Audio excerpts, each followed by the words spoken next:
if I walk over there and sit next to Mr. Johnson and carry my phone, does Google know that I was sitting here and then I moved over there? You're welcome anytime, Judge. Yes or no? I genuinely don't know without knowing I'm what shocked you services. don't know. Do you or do you not collect identifiers like name, age, and address?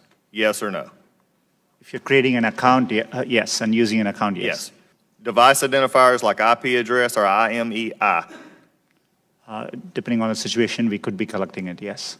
Specific search histories when a person types something into a search bar?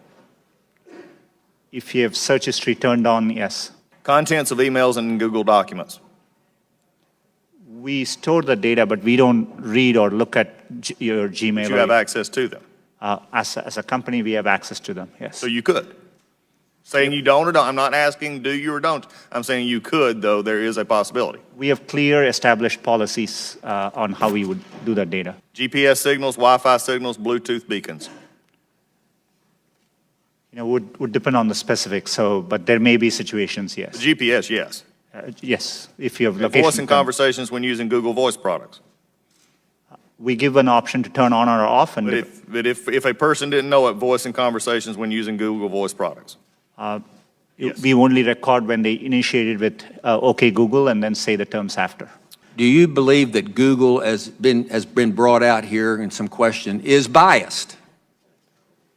Congressman, it's really important to me that we approach our work in an unbiased. Do you believe that Google is biased? It's either yes or no. No, not in our approach.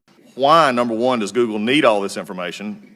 We can answer that in the fact that 86% of your revenue comes from advertising, so we know you manipulate the data in some ways. However, can you explain what you do to minimize this data, which is generally an accepted standard practice among those who collect data? Our goal is, but we are providing, for example, if we are providing you a service like Gmail, which we have done for 15 years, that data, we need to store it for our users, so they expect us to. So we are trying hard to match users' expectations. We don't need, our data for advertising, as I said earlier, most of it comes from just the keywords you type. And so, we need minimal data to do advertising. We give you options to turn ads personalization off. We store most of the data we do today to help give users the experience they want, and that's what we're trying to do. How do you explain this apparent bias on Google's part against conservative points of view, against conservative policies? Is it just the algorithm, or is there more happening there? Congressman, I understand the frustration at seeing negative news, and I see it on me, on Google. There are times you can search on Google, and page after page there's negative news which we reflect. But what is important here is we use a robust methodology to reflect what is being said about any given topic at any particular time.